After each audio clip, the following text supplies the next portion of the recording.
Dokumen pembelajaran manajemen proyek teknologi informasi tentang Project Cost Management. Project Cost Management merupakan proses-proses yang diperlukan untuk memastikan bahwa proyek selesai sesuai dengan anggaran yang telah disetujui. Dalam Project Cost Management terdapat 4 proses yang akan terbagi dalam 2 grup proses. Grup proses tersebut adalah planning dan controlling, di mana masing-masing terdapat proses, yaitu untuk planning yang pertama adalah plan cost management, merupakan proses untuk menetapkan kebijakan, prosedur dan dokumentasi pendanaan, pengelolaan, pengeluaran dan pengendalian biaya proyek. Kemudian yang kedua adalah estimate cost, merupakan proses mengembangkan perkiraan biaya dari sumber daya yang diperlukan untuk menyelesaikan kegiatan proyek. Yang ketiga adalah determine budget, merupakan proses menggabungkan estimasi biaya kegiatan individu atau paket pekerjaan untuk menetapkan cost baseline.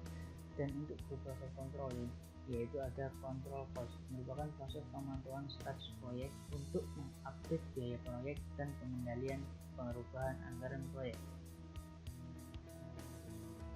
Dalam setiap proses terdapat input, tools dan teknik, dan juga output.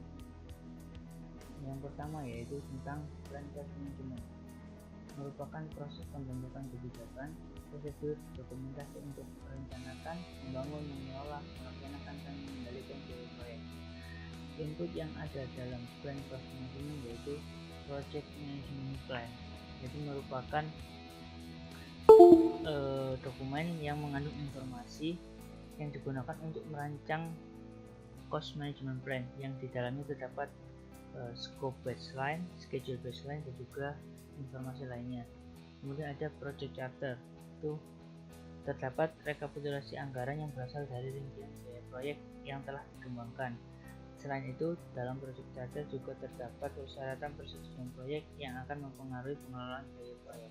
Kemudian ada enterprise environmental factor, merupakan faktor dari lingkungan yang mempengaruhi perencanaan biaya, misalkan adalah budaya dan struktur organisasi. Kemudian ada nilai tukar mata uang yang menggunakan lebih dari satu negara, dan organizational proses aset, merupakan aset-aset perusahaan yang mempengaruhi proses perencanaan. Itu bisa berupa database keuangan perusahaan atau estimasi dan kebijakan-kebijakan terkait. Kemudian tools dan teknik yang digunakan ada expert judgment, yaitu merupakan penilaian para ahli yang ada di bidangnya. Kemudian ada analytical teknik yang digunakan untuk menganalisis biaya. Kemudian ada juga meeting, yaitu pertemuan antara stakeholder terkait dengan manajer proyek. Kemudian output yang dihasilkan adalah cost management plan. Ini merupakan output utama yang dihasilkan adalah cost management plan. Di dalam cost management plan itu terdapat hal-hal sebagai berikut. Yang pertama ada unit measure, merupakan setiap unit yang digunakan dalam pengukuran seperti jam kerja, hari kerja, jadi itu merupakan pengukuran. Kemudian ada level of precision, merupakan sejauh mana perkiraan biaya tersebut akan dibuatkan ke atas maupun ke bawah. Jadi misalkan ada 100,49 US dollar, itu akan dibuatkan menjadi 100 atau 995,59 akan dibuatkan menjadi 1000. Jadi pembuatan ke atas atau ke bawah. Kemudian ada level of accuracy, merupakan rentang yang dapat diterima, misalkan kurang lebih 10% yang digunakan dalam menentukan estimasi biaya aktivitas yang realistis. Yang keempat, organizational procedure link. Di dalam WBS itu terdapat framework yang digunakan untuk perencanaan manajemen biaya untuk menjaga konsistensi dari perencanaan biaya. Nah, di dalam komponen WBS itu terdapat kode unik atau nomor akun yang dapat langsung browsing untuk menampilkan sistem akuntansi perusahaan. Yang kelima ada control threshold, merupakan ambang batas yang digunakan untuk menyatakan presentasi penyimpangan yang terjadi dari rencana awal. Penyimpangan tersebut apakah masih bisa diterima atau tidak. Kemudian yang kedua yaitu estimate cost, merupakan proses mengembangkan perkiraan biaya dari sumber daya yang diperlukan untuk menyelesaikan kegiatan proyek. Input yang dibutuhkan dalam estimate adalah cost management plan, yaitu salah satu komponen dari project management plan yang menjelaskan bagaimana biaya proyek akan dirancang, diatur, dan dikendalikan. Ada human resource management plan, yaitu rencana pengelolaan sumber daya manusia yang akan diatur mengenai perkiraan jumlah kepegawaian, tarif, biayanya, dan skill masing-masing personel. Ada scope baseline, yaitu di dalamnya terdapat project scope statement, WBS, dan juga ada WBS dictionary. Ada project schedule, yaitu merupakan jadwal di mana proyek itu dimulai, start, dan akan di-finish atau berakhir. Dan juga risk register, merupakan daftar risiko yang mungkin terjadi dalam proyek tersebut. Ada juga enterprise environmental factor, yaitu faktor lingkungan perusahaan, dan juga organizational process aset organisasi. Tools dan teknik yang digunakan yaitu expert judgment, merupakan penilaian para ahli yang ada di bidangnya. Kemudian ada analogous estimating, itu merupakan mengestimasi biaya proyek berdasarkan biaya aktual dari proyek sebelumnya yang dianggap mirip. Jadi berdasarkan proyek sebelumnya yang dianggap mirip. Kemudian ada parametric estimate, itu merupakan biaya proyek yang dilakukan dengan memanfaatkan karakteristik proyek sebagai parameter dalam model matematika.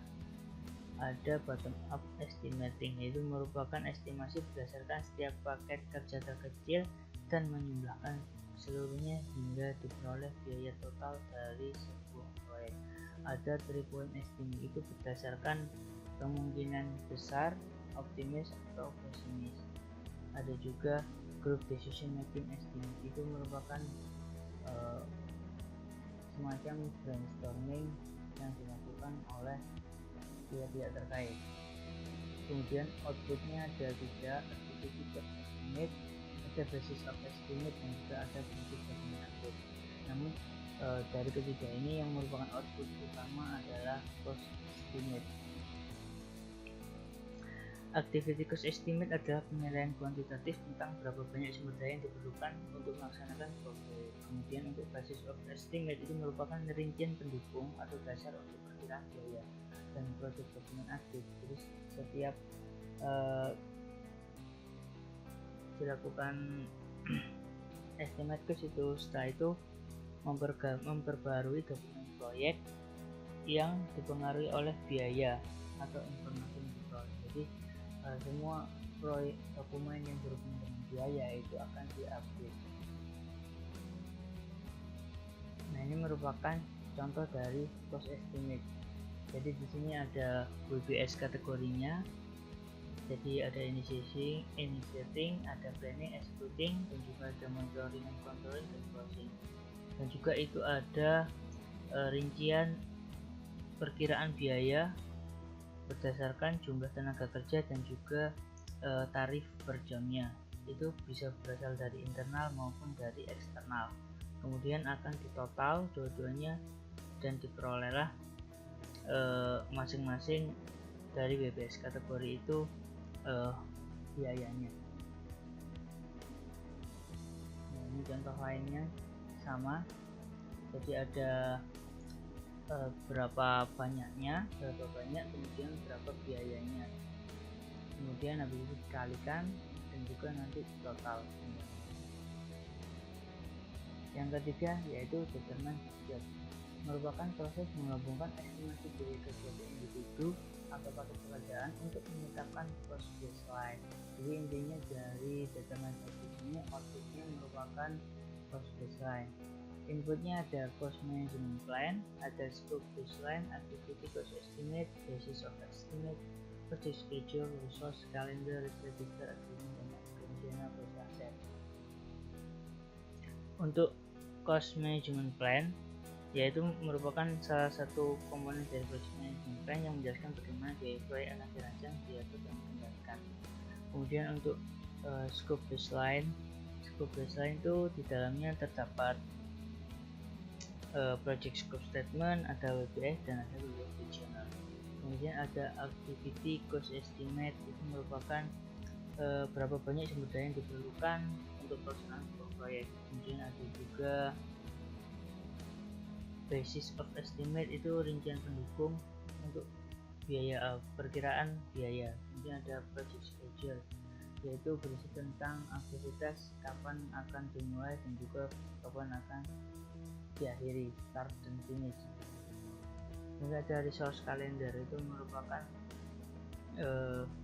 kapan saja itu sumber daya itu akan dipakai.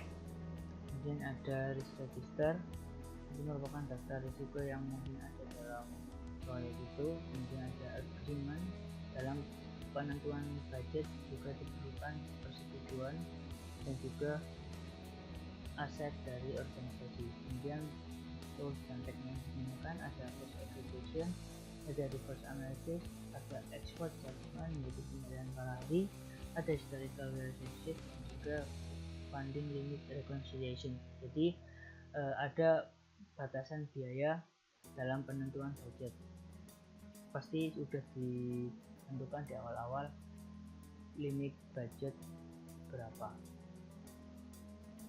Output yang dihasilkan ada cost baseline, ada project environment dan juga project documentation. Jadi output utama yaitu cost baseline. Nah, ini merupakan contoh dari cost budgeting adalah sebagai berikut. Tadi yang dari cost estimate itu akan dimasukkan satu-satu atau lebih dispesifikan menjadi cost budgeting. Jadi ini ada initiating, jadi jumlah total 13.000. Nah, 13.000 itu masuk ke bulan apa aja. Nah, kalau yang di sini initiating masuk pada bulan yang pertama saja. Kemudian untuk planning tadi totalnya 36.000. Nah, 36.000 ini itu dia akan masuk ke dalam bulan apa saja. Ini ada bulan 1, kedua, ketiga, keempat, kelima, keenam, ketujuh sampai ke 9.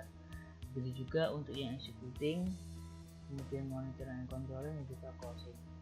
Itu lebih rinci, cost budgeting lebih rinci dari cost budgeting. Kalau estimate memperkirakan biaya, kalau ini budget biaya.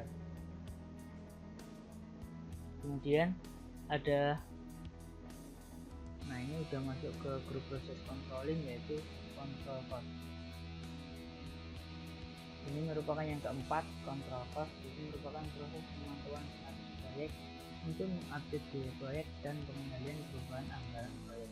Jadi segala yang berhubungan dengan update biaya dan juga perubahan anggaran proyek akan diatur dalam proses ini.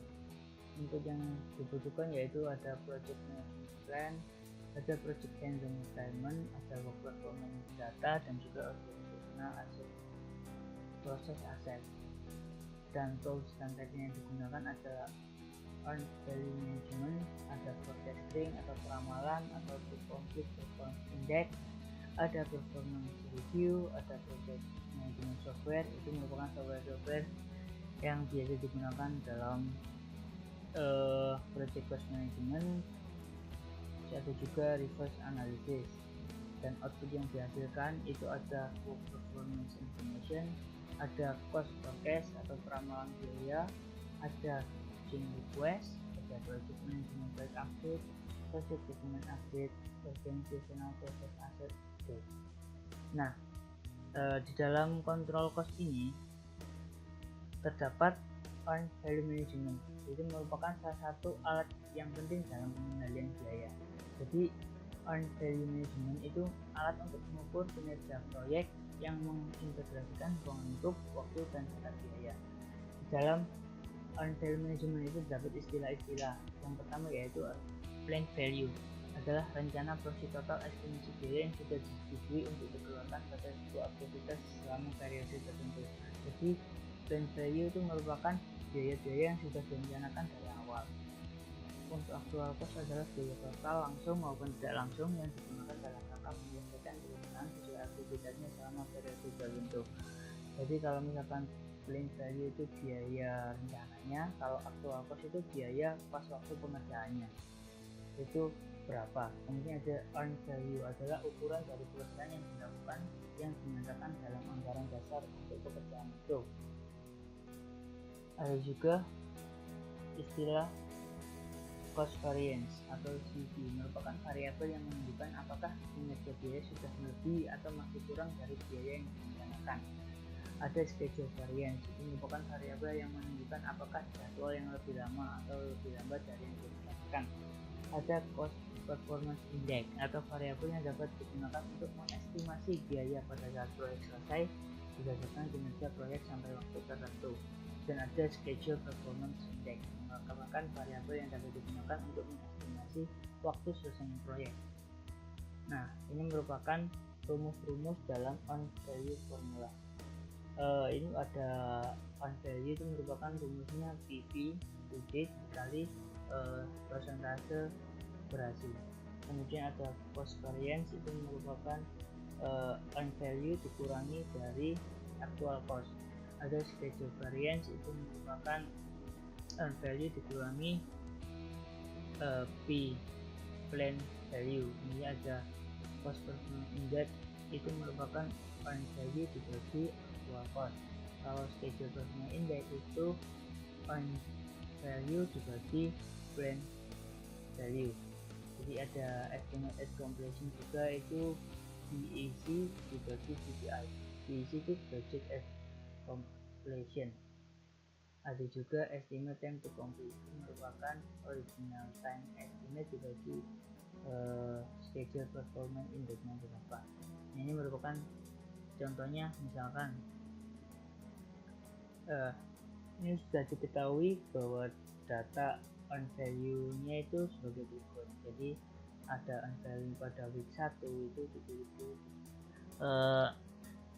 7.500, kemudian untuk plan value nya 10.000, actual cost nya 15.000, maka cost variance nya itu merupakan, kalau misalnya di sini actual cost cost variance itu merupakan on value dikurangi actual cost, maka minus 7.500.